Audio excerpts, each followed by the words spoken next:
Party అధ్యక్షుడు పులివెందుల శాసనసభ్యుడు YS Jaganmohan Reddy ఇవాళ విజయవాడ జైలు దగ్గరికి వెళ్ళి దళిత యువకుడిని కిడ్నాప్ చేసి బెదిరించిన కేసులో అరెస్ట్ అయ్యి జైల్లో ఉన్న వంశీని పరామర్శించి ఆయనకి సంఘీభావం ప్రకటించారో తెలియదు, మద్దతు ప్రకటించారో తెలియదు, లేకపోతే ఆయనకు అభయం ఇచ్చారో తెలియదు, లేకపోతే ఆయన దగ్గర ఏమైనా సీక్రెట్లు ఉంటే తెలుసుకుని వచ్చారో తెలియదు. మరి వంశీ ఎక్కడ ఫోన్ పోయిందని చెప్తున్నారు కదా, ఫోన్ మరి ఎక్కడుందో జగన్మోహన్ రెడ్డికి చెప్పాడో తెలియదు. ఏమేమి మాట్లాడుకున్నారో, ఏమేమి సీక్రెట్స్ ఉన్నాయో మనకు తెలియదు. కానీ కలిశారు, వచ్చారు, బయటకు వచ్చి జగన్మోహన్ రెడ్డి మీడియాతో సుదీర్ఘంగా మాట్లాడారు. ఆ మాట్లాడిన దాంట్లో సగం కాదు 90% స్క్రిప్టెడే. ఆ స్క్రిప్ట్ కూడా చదవడమే ఆయన. ఆ చదివిన దాంట్లో ఆశ్చర్యాన్ని కలిపే అంశాలు ఏంటంటే వంశీ అమాయకుడు. బేసిక్గా ఏంటంటే వంశీ అమాయకుడు, వంశీ అందగాడు, వంశీ కమ్మోడు. ఈ మూడింటిని బాగా స్ట్రెచ్ చేసి చెప్పే ప్రయత్నం చేశాడు ఆయన. వంశీ అమాయకుడు, వంశీ అందగాడు, వంశీ కమ్మోడు. ఆయనకేం తెలియదు, నోట్లో వేలు పెట్టి కొరకమంటే కూడా కొరకలేడు అనేది జగన్మోహన్ రెడ్డి ఇచ్చిన కంక్లూజన్. సో దీంతోపాటు అసలు వంశీ అరెస్టే ఒక ఒక తప్పుడు కేసు, తప్పుడు అరెస్టు, కుట్ర. దీని వెనక పెద్ద కుట్ర ఉంది. వంశీ ఎదిగిపోతున్నాడని తట్టుకోలేక చంద్రబాబు నాయుడు, లోకేష్ కుట్ర పన్ని లోపలేశారు. ఇలాంటివి చేస్తే ఎవరిని ఊరుకునేది లేదు. పోలీసులనైనా నాయకులనైనా బట్టలోడదీసి, ఆ పదం 2 సార్లు వాడాడు. మరి బట్టలోడదీసి చూడాలని కోరిక ఏంటో నాకైతే అర్థం కాలేదు. కానీ బట్టలోడదీస్తా అని ఎవరిని బెదిరిస్తున్నారు, ఎందుకు బెదిరిస్తున్నారు, మీరు వెళ్ళింది ఎందుకు, మీరు వెళ్ళి అక్కడికి వెళ్ళి ఆ జైలు దగ్గరికి అసలు వెళ్ళాల్సిన అవసరం ఏంటి, వెళ్ళిన ఏ కేసులో వెళ్ళాడు? ఒక దళితుడిని కిడ్నాప్ చేస్తే మీరు కిడ్నాప్ చేయలేదు అని మీరు ఏ ఆధారంతో చెప్తున్నారు? మీరు క్లియర్గా అక్కడ కేసు ఎవిడెన్సెస్ ఉన్నాయి. మీ మొహం మీద కొట్టినట్టు మీరు జైలుకి వెళ్ళి కిడ్నాప్ చేయలేదని మీరు అంటే మీ మొహం మీద కొట్టినట్టు మీరు అట్లా బయటికి రాగానే టీడీపీ వాళ్ళు ఒక వీడియో రిలీజ్ చేశారు.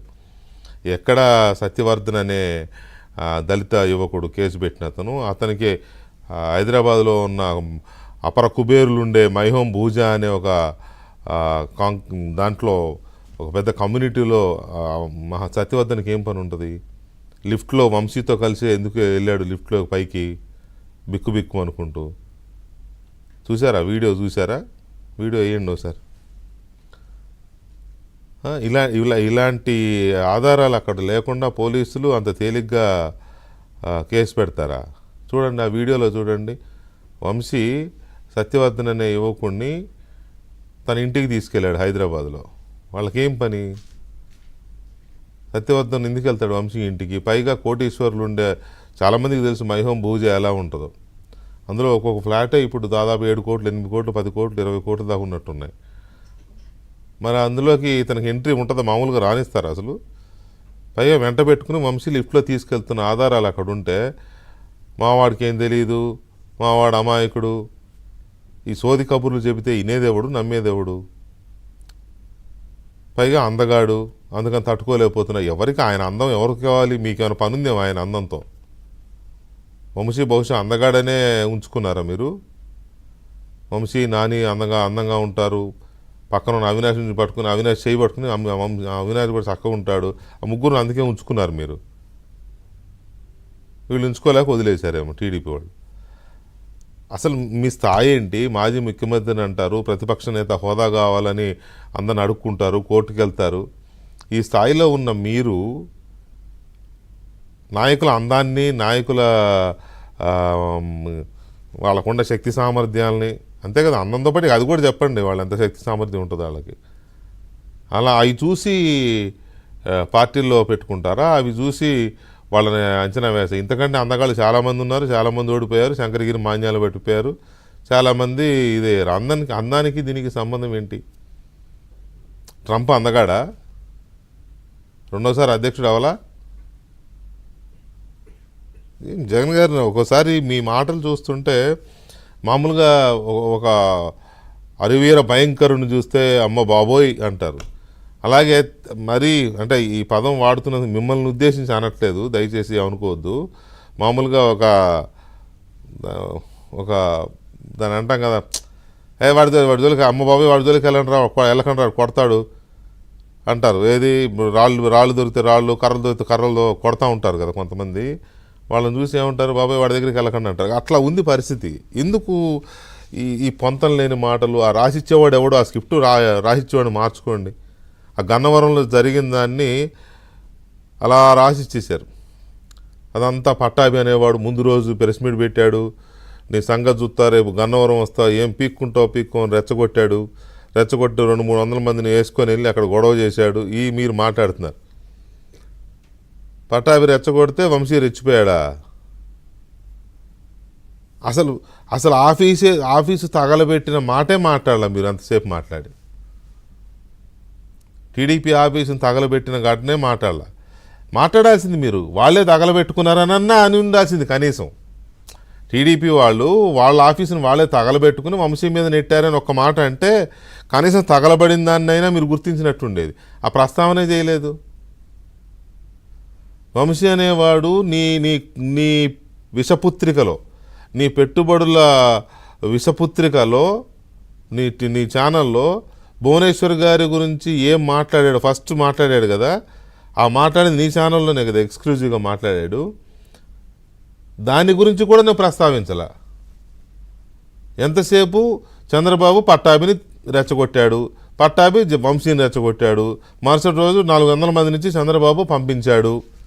అన్నీ చంద్రబాబే పంపించాడు, అందరినీ చంద్రబాబే దోలాడు, చంద్రబాబే కుట్ర పన్నాడు. మరి నీ హయాంలో జరిగినవన్నీ నువ్వే చేయించావు. ముఖ్యమంత్రిగా నువ్వే చేయించావు. వివేకానంద రెడ్డిని నువ్వే చంపించావు. అంటే తప్పేంటి? అవన్నీ చంద్రబాబు చేయించినప్పుడు ఇది నువ్వు చేయించలేదని ఎట్లా అంటావు? పైగా చేసిన వాళ్ళందరూ మీ వాళ్ళేగా, కాబట్టి నువ్వే చేయించావు. ఖచ్చితంగా నువ్వే చేయించావు అనొచ్చు, తప్పేమీ లేదు. వివేకానంద రెడ్డి హత్య, ఎమ్మెల్సీతో అనంతబాబుతో డ్రైవర్ సుబ్రహ్మణ్యాన్ని నువ్వే చంపించావు. అనకూడదనేంటి? ఇప్పుడు చంద్రబాబు నాయుడు పట్టాభిని రెచ్చగొట్టినట్టు నువ్వు అనంతబాబుని పంపించావు ఆ డ్రైవర్ని చంపిరమ్మని. ఇంకో అబ్బాయి ఉన్నాడు కదా కోడికత్తి సీను విషయంలో నువ్వే చేసావు అంతా. చంద్రబాబు కాదు చేసింది, నువ్వే చేసావు.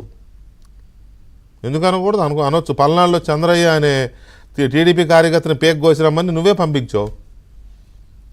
డాక్టర్ సుధాకర్ని మాస్క్ అడిగిన సుధాకర్ని చంపమని నువ్వే పంపించావు. నువ్వే పోలీసులను పంపించి రోడ్డు మీద పడుకోబెట్టి చంపంటరా అన్ని పడుకోబెట్టి పిచ్చోడు ముద్ర ఏంట్రా అడిగని నువ్వు చెప్పి పంపించావు పోలీసుల్ని. అంతే. ఇవన్నీ చంద్రబాబు చేయించుంటే ముఖ్యమంత్రి హోదాగా ఉన్నాడు కాబట్టి అప్పుడు నువ్వు చేయించావు. అంతే, దట్స్ ఇట్. ఇంకంతే, రెండో ఆలోచన లేదు. నువ్వు ఎందుకంటే చంద్రబాబుకి ఆ నైజం లేదు. చేయించే నైజం చంద్రబాబుకి లేదు, అందరికీ తెలుసు. మీకుంది. రీసెంట్గా కొన్ని విషయాలు తెలుస్తుంటే కళ్ళు బయర్లు కమ్ముతున్నాయి. అవి త్వరలో వస్తాయి కానీ. సో ఇవన్నీ నువ్వే చేయించావని అందరూ అంటారు. ఇప్పుడు ఖచ్చితంగా అంటారు. ఇప్పుడు నేను కాదు, అందరూ అంటారు. మీ బాబాయ్ హత్య దగ్గర నుంచి ఆ తర్వాత జరిగిన హత్యలు, దాడులు, మానభంగాలు, భూ కబ్జాలు, భూములు లాక్కోవడాలు, ఇవన్నీ నువ్వే చేయించావు. అన్నీ నువ్వే చేయించావు.